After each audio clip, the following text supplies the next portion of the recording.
everyone, welcome back to the Frugal Kitchen. Today we're making a spicy orecchiette with tuna. However, I'm not using orecchiette because too much carbs. So I usually make this with whole wheat pasta, but I found some chickpea pasta on sale.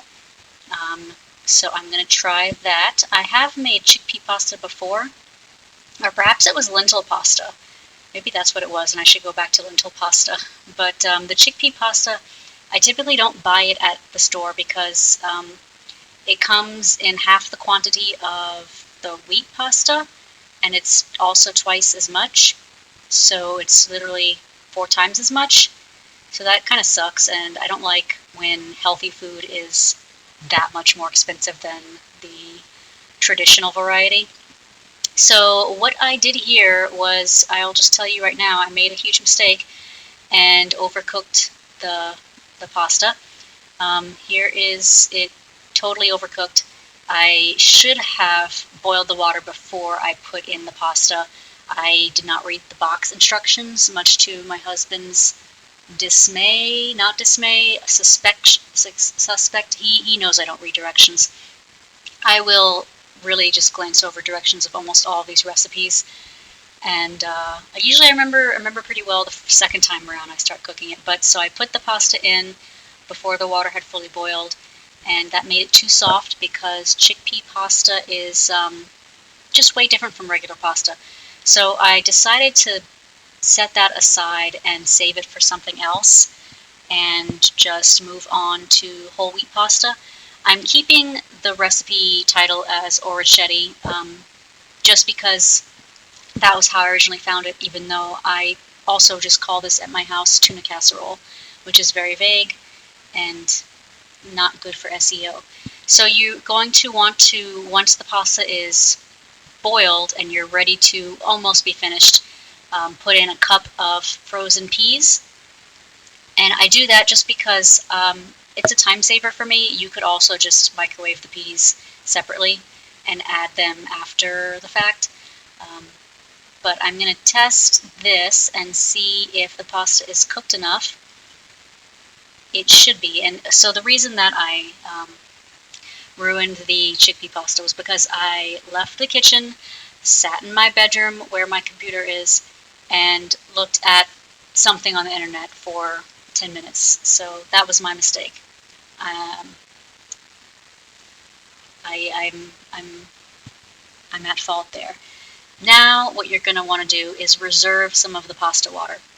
I was also concerned this wouldn't be possible with chickpea pasta because there's probably very little starch, if any. You do not need this much pasta water. You actually only need half a cup, but you know, who's going to measure it all out? I decided just to put too much in the event that I didn't need all of it. Then you can drain the rest of the pasta water. Now take 2 garlic cloves and mince them. So all the recipes I decided I wanted to keep forever, I put on a Word document the way I like the recipe and save it in one of my folders on the computer. And so I didn't have this one saved for a while, but I remembered finding it on Pinterest not long ago, and I found it again. It's from saltandserenity.com, and it's called Spicy Orecchiette with Tuna, Lemons, Peas, and Crunchy Breadcrumb Topping, which is surprising because I don't think I've ever put breadcrumbs on this, and perhaps I should do that now. I'll link the original recipe in the description. The orecchiette, if I'm pronouncing that right, just looks like shell pasta. So if you don't need fancy pasta, go ahead and use shell pasta. At this point, you're going to take a big skillet and put in a 1/3 cup of olive oil, and then heat that up with the garlic for a few minutes.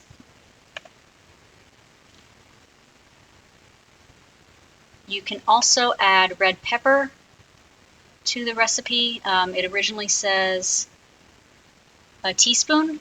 I just did cayenne to taste, but typically when I replace cayenne for red pepper, I do half the quantity that the recipe calls for red pepper, so I would have done half a teaspoon of cayenne. And then I'm just going to let this sit for a couple minutes, and I promise after that debacle with the chickpea pasta, I paid a lot more attention. I did go back to my bedroom and kind of watch my laptop. I was watching Netflix, I'm sorry. I don't usually watch Netflix, but I heard about this new home show, so I got distracted. I will add that the recipe does say to let this cook for just 1 minute before turning off the burner and adding the pasta and peas, which is what I'm doing now.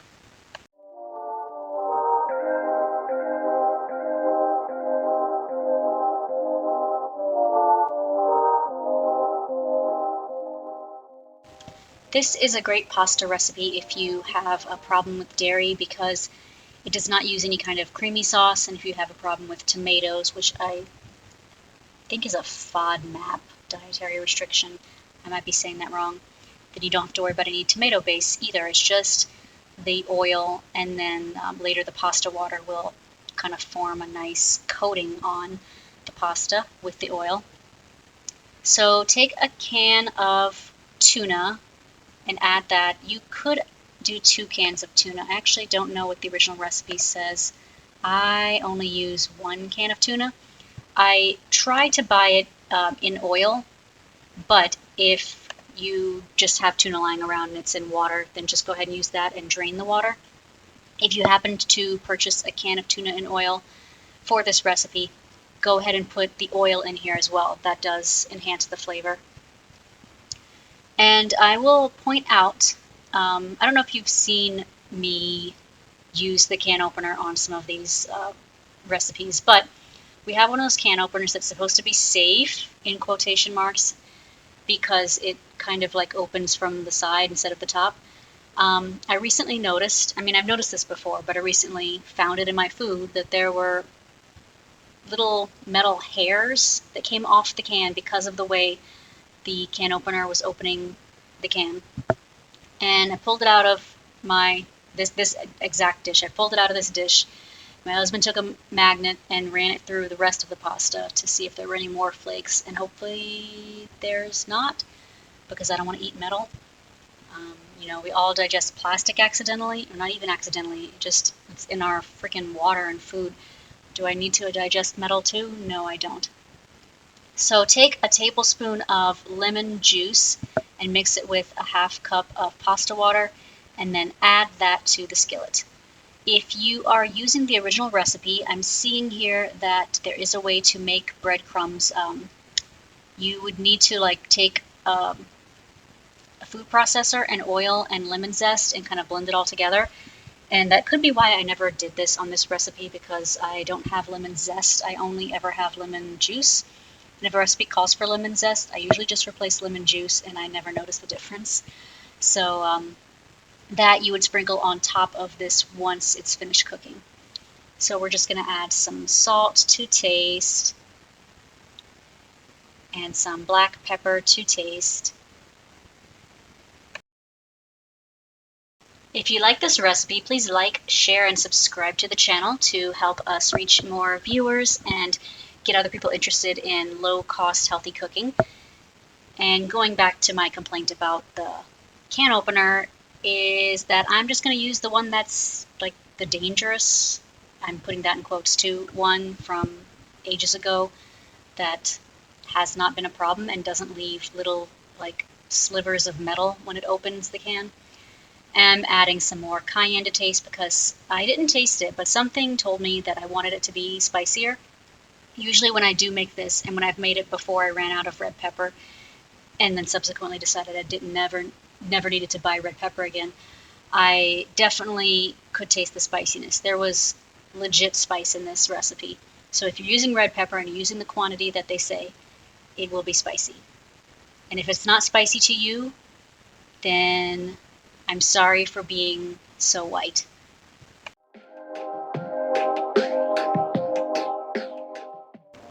At this point, what you want to happen is that the sauce thickens up and kind of evaporates, and you don't see it on the bottom of the pan anymore when you're doing this whole thing with the spoon. You also want to lower the burner to medium-low once you're adding the pasta water and lemon juice. And that's pretty much it as far as instructions for this dish go. I would love to think about new ingredients to add to it. Usually when I decide to make this, it's because I happen to have frozen peas and a can of tuna fish on hand, and also pasta, and like everything else is stuff I keep in the house all the time anyway. So when I make this, it's like, well, I have the ingredients, but what if I planned to make this and bought the ingredients special and then thought of something else to add to it? Like, would broccoli taste good with this?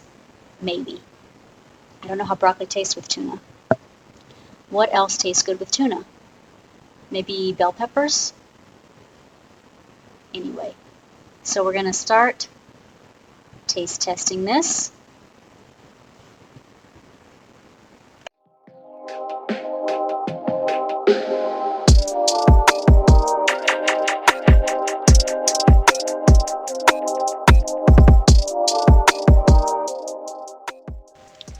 I'm wondering if maybe another reason I never added breadcrumbs was because I started eating this when after I discovered I had pre-diabetes and I didn't want to add any more carbs.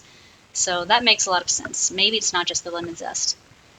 This is why I write recipes up myself after I make something and save my version, because everybody's got their own idiosyncrasies and requirements with their food. So this tasted very good. I did add some more spice afterwards, but yes, this is one of my favorite pasta dishes. It's low cholesterol and doesn't involve having a whole bunch of ingredients lying around, and I really enjoy it. Happy eating, everyone!